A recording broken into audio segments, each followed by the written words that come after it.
Welcome to another edition of JU Dolphins Up Close. I'm Scott Manzi. Basketball season, believe it or not, is right around the corner. We've got a couple of basketball stories for you to whet your appetite with on today's show. First, we'll start off with women's basketball. And the Jacksonville University women's basketball team has a slogan, no ceilings. It means that nothing is out of the realm of possibility with this team. They will not put limits on themselves and what they can accomplish. This season, the women have an opportunity to do something that no other team before them has done before. That is open up the season in the Preseason WNIT tournament, which they'll start down in Tampa against the University of South Florida. The opportunity is certainly not lost on the players and coaches to go down there and make a statement. Women's basketball is preparing for a program first that will represent JU in the Preseason WNIT tournament. It means a lot. I mean, it's the first time in the history of the program for us to be invited to any preseason WNIT, men or women. So it's a big deal. It's history. It shows that the program is moving in the positive direction that we wanted in. When I got the call a year ago, the director said, we want to invite you. We like where the program is going. And so, one, it's a prestigious tournament, and it gives us an opportunity to showcase our talents on a big stage right away. First time in history, I think that's a great opportunity for JU women's basketball.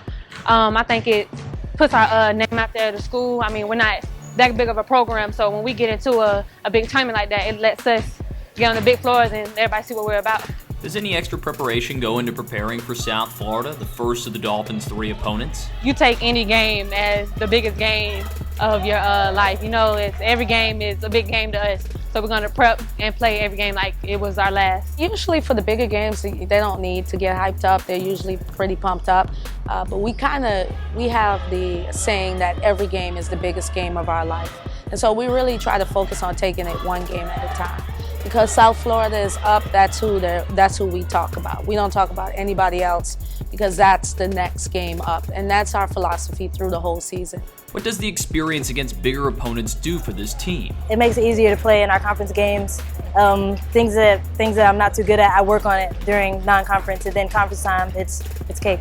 It challenges me, and to play against quote-unquote better guards, being that we're quote-unquote the smaller school, it challenges each and every one of us to prep us for our Atlantic Sun Conference. When we play against the bigger schools, they're tougher. They're supposed to be tougher and whatever. So whenever we play against the Gulf Coast, we play against the Stetson, we'll be well prepared for them. I just think if you battle tested early, you have resilience in the end. I mean, if you've seen our seasons, we usually have slow starts, mostly because we've been a young team.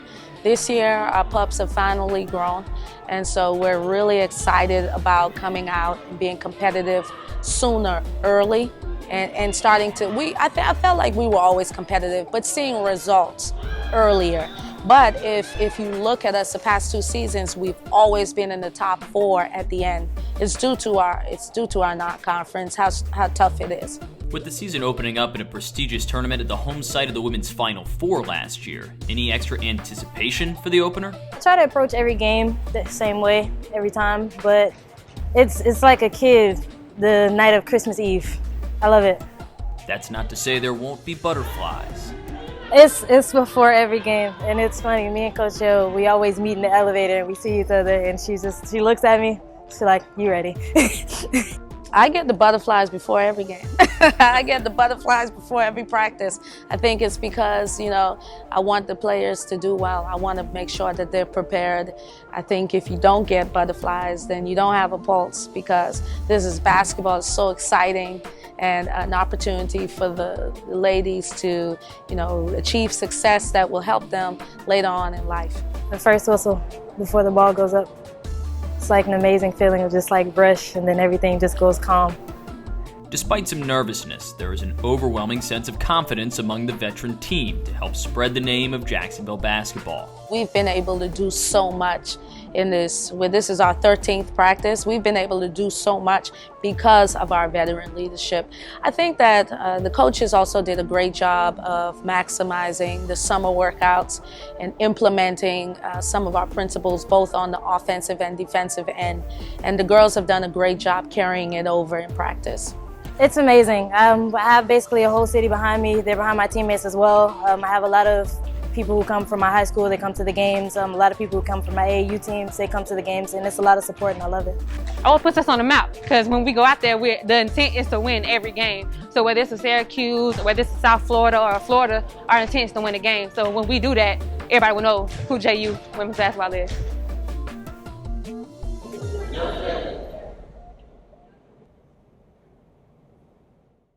A common misconception about golfers is that they're quiet, stoic even. Well, JU men's golf has been winning tournaments and having a blast all fall long. And now, here's your opportunity to go on the course with Raul Pareda and David Wicks and see just how much fun it can be.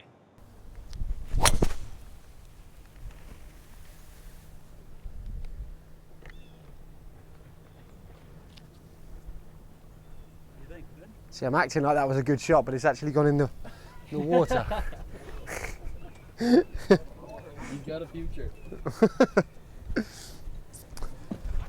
Oh, Dave.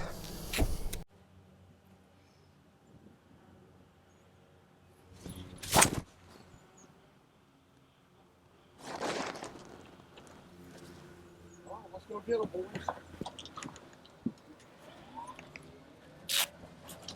Feels tight.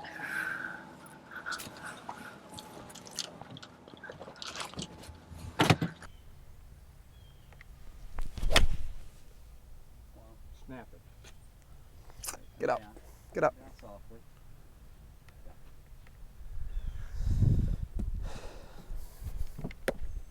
She's safe.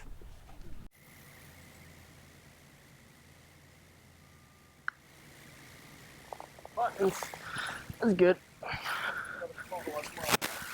That's good, yeah. Thank you. That's good. Great shot. Nice little high draw. Oh, awesome. You don't like that? Awesome. Check that pattern. It's gonna be a little bit uphill. Yeah. And then it's gonna be downhill a little bit. But here you have the slope. It's gonna bring it too much here.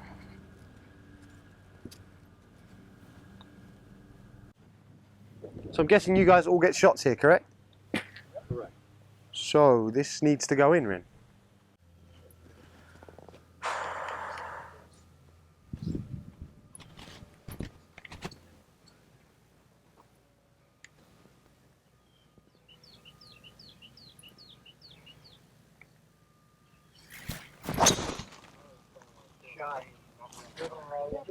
Gotta go. Huh? I got it. One after another. Once you get on the golf course, She did pretty good. You say you haven't been to Scotland?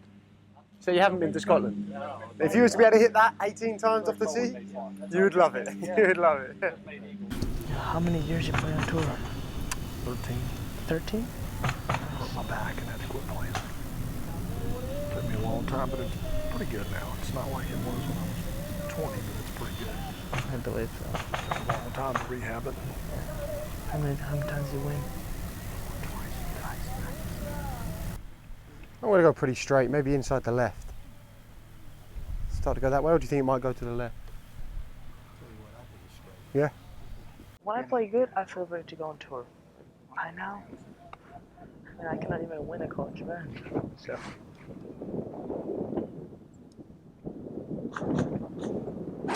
Have a long way to go. So. Carry. Go. Go, baby. Go.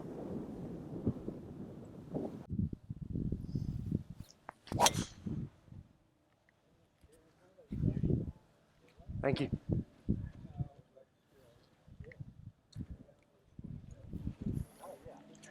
Nice to see it moving right.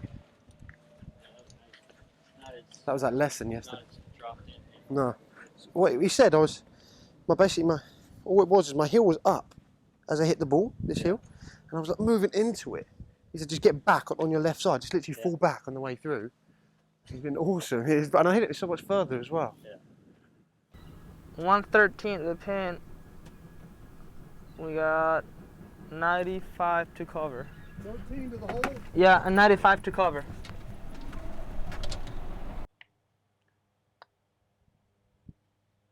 Whew. Hey, Pistol what'd I tell Pete. ya? Pistol What'd I Pete. tell ya? That's an eagle, correct? 3 for 2 eagle. Wow.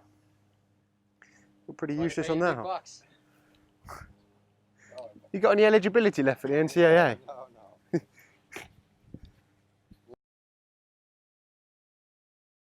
Teams are constantly looking for a competitive advantage, whether on the court or off it, in the form of off-season training. While yoga, taekwondo, jiu-jitsu have all been popular for teams in the past, both professional and collegiate, Jacksonville University's men's basketball tried something different this summer. They trained in Muay Thai. How, you say, can an ancient Thai combat art be used to help a basketball team? Let's find out. There is no coincidence in the relationship between Jacksonville men's basketball and Muay Thai training. It starts with assistant coach Scott Wagers.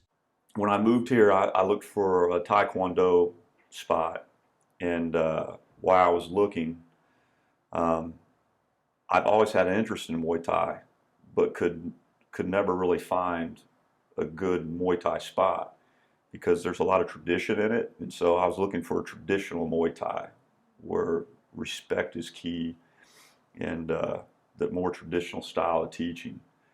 And luckily in Jacksonville, I found Jacksonville Muay Thai. I went to go visit Crew Giles, who's one of the best anywhere. And just his approach and the way he teaches, I like the way Crew Giles taught that tradition. The relationship between Coach Wagers and Giles Wiley helped facilitate the training idea. Coach Wagers had been coming to us for a while. He'd trained martial arts before, and then he started with us. And he wanted to bring the men's basketball team in, really in the off-season for extra conditioning, but also to help toughen some of them up and get used to a little bit more sort of contact and being pushed a little bit harder physically. Yeah, and then, obviously all the additional benefits of fitness, flexibility, power development, strength development, things like that. My philosophy has always been more the defensive side of basketball. So I think basketball is a contact sport. And I think guys need to learn that phrase we talked about owning your space, whether you're in a post, whether you're a guard. So based on what we did at East Tennessee State and the success we had there, I thought the martial arts was a key. So I brought it to Coach Jasic. He said, let's go with it. And the Muay Thai teaches close quarter combat. You're using your fist, your elbows, your knees, your shins are a big time weapon, but everything's got to be in close. So when our guys got to spar each other and do pad work, it was all in close. It was about owning your space. There's no backing up in Muay Thai. It's almost disrespectful to back up. You just kind of want to stay there. And sometimes you'll see a Muay Thai fight where they're just exchanging blows and they show zero pain. And in a game of basketball, and if you look at a lot of the pro sports now, like soccer and basketball, you see guys get hit and they get on the ground, they roll around, and there's nothing wrong with them. And Muay Thai teaches that that's disrespectful to a sport. If you get hit, you smile, you stand up, and you keep moving. And I've always liked that about that tradition of that martial art. Muay Thai has an interesting and violent history. Muay Thai translated means Thai boxing. It's a 2,000-year-old martial art from Thailand that developed on the battlefield and then became a ring sport, really growing popularity in Thailand through the 20th century and spreading around the world. Relatively new to the US, only really became big over here in the 90s and 2000s. But basically it's known as the art of the 8 limbs because we use 2 hands, 2 elbows, 2 knees, and 2 legs for kicking. It was used in combat for thousands of years. But when they weren't involved in wars, they would use it in fights or contests against other villages for sort of fun or for bets and things like that. you know. And so it developed a little bit, you know, they'd obviously take out the lethal component. These days, it's much more relaxed and is mostly used as a workout. A large part of it was that relaxed attitude. I've been involved in martial arts for over 25 years, and you know, I've done other styles, Korean styles, some Japanese styles, things like that, which are very, very strict and almost military in their strictness and making you stick by their rules. Whereas Muay Thai is much more relaxed and friendly. You know, there's lots of smiling and laughing that happens during a training session. It's very, very hard training, but you're meant to enjoy it, you know. One of the Thai sayings is sabai sabai, which means relax and be relaxed and composed and really just balanced. Sabai sabai. Toughest part about the Muay Thai is a lot of people don't understand it's really a cardiovascular exercise. I mean, you get really tired. I know for me personally, I got much more tired doing Muay Thai than I do running up and down the court. So I think the cardiovascular part of it, I was sore in different areas that I haven't been sore in ever, and that was from Muay Thai, so I thought that was really cool. Most people are doing it really for fitness and for fun, you know, and to learn some martial arts skills, but, you know, hardly any of them ever really want to fight. We have a small number that want to fight. But most people are just doing it as a alternative to going to the regular gym, you know, and try and get some additional benefits. So it's got cardiovascular benefits, strength and flexibility and agility and balance, all those benefits. But also it's very, very good for your mind. You know, everyone's super stressed these days. But when you come and put on gloves and you hit a bag and hit pads, it really helps. The team learned a lot about themselves and impressed Crew Giles. It's really interesting because a lot of guys think they can fight, you know, hand to hand, and without that experience of having a martial art. So it exposed a lot of guys who think they can fight. They might not be as good as they thought they were, so I thought that was pretty funny. I was actually very impressed with their level of conditioning because we've had football teams come in before where we've had people throwing up after the first session. So I was very impressed with their level of conditioning. You know, because Muay Thai training, it can kind of sneak up on you. It's very anaerobic, short, intense bursts. So if you're not used to that short, intense burst of activity, you know, you think you're doing all right, and then you stop. Next thing you're hit with dizziness and nausea and all that sort of stuff. So they did very, very well. It was hard to get the guys to bring their hips into things and, you know, learn to sort of use their bodies on the punches and kicks a little bit more. They're obviously a little bit more used to linear movement than rotational movement, it seemed. But I was very impressed with their conditioning and also very impressed with how hard they worked and how they supported each other as a team. You know, we had a few drills where people were starting to slack off and the other teammates were keeping them going and sort of, you know, they were all shouting at each other, but in an encouraging way. It was really nice to see. They obviously are a tightly knit group, and then all the coaches were involved as well. You know, the coaches were all walking around encouraging them. Some coaches, like Coach Wages, were holding pads and stuff like that. I mean, anybody who knows Wage knows that he's really intense. We'll come upstairs for practice sometimes. We'll see him on the mannequins just kicking him around, practicing his stance and throwing jabs and kicks, and it was really cool. We really saw the excitement from Wage, and he was really happy to have us enjoy that Muay Thai with him.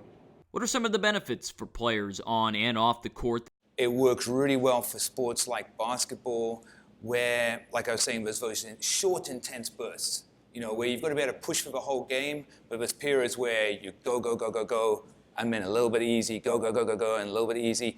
And then the other thing Coach Wages wanted me to work on with them was getting used to the physical contact, was, you know, getting used to being bumped, getting used to controlling your space. Things like that. So we only did pad drills. They didn't do any sparring or anything like that. But even during the pad drills, they would hit the pads, and then their partner would sort of tap them back, and they had to get used to keeping their hands up and taking a little bit of impact on the arms, and then coming back with punches. So, you know, it was getting them used to sort of handling a little bit of aggression and coming back with more aggression, you know, but in a controlled way. I think there's been some positives. I noticed in practice when a guy has been knocked down, they get up quicker, and that's one thing that's driven home in Muay Thai, is you get up quick, let's go. I think post players take that with them when they get inside of the post, that they're owning their space. This is my space. I'm going to own it. I'm not letting this guy push me out. I think it teaches counters to that, to the war that's going on in that post, especially on the defensive side. Flexibility, like I said, balance, speed, just hand-eye coordination. The way that we want to play this year, we want to play fast, we want to defend. So I think the Muay Thai really helped in a lot of those areas. There was a few of the guys who would make really good Muay Thai fighters. You know, just partly because of their build as well, but also being naturally athletic. But long arms, long legs, that really works well for Muay Thai fighters. So it was a few of the guys who I could see were able to push themselves harder than some of the others, and also weren't really scared of going into that point where it was starting to hurt. I think it's pretty unique, but again, I know a lot of the NFL teams are doing it in football, and I think it will eventually carry over into other sports. I know I've talked to some guys that are pro athletes that are doing it for a way of training during the off season. I had a good friend, Ron Mercer, who played in the NBA for a long time. He got heavily involved in it. In fact, he was a big-time golfer, and he stopped golfing and got more into the martial arts. It's just a great way to stay in shape, and it's a lifelong activity that our players can do the rest of our lives. Like I know 2 or 3 of our players that will probably continue on into Muay Thai. I had never done Muay Thai, and as a kid, I always wanted to do a martial art. I never had the opportunity to do it. So going into Muay Thai really opened up my eyes to something I really enjoy, and I actually learned a lot. And I actually think that after I'm done playing basketball, it's something I really want to get into and possibly master. This is only the start of a beneficial relationship for both sides. I think we'll do it every summer. It's kind of hard during the season, even for myself. I'm having to go in the mornings now because of the time of practice, weightlifting, study hall, watching tape. So I think it's hard for them, but I think in the summer we'll go on and continue that. I hope there is. The women's team's meant to come in over the holidays, over Christmas and things like that. So I think it would be really beneficial for all of the teams to continue coming in whenever they can. I know they have very demanding seasons, so it's probably going to be an off-season thing whenever possible. But I really think it would help.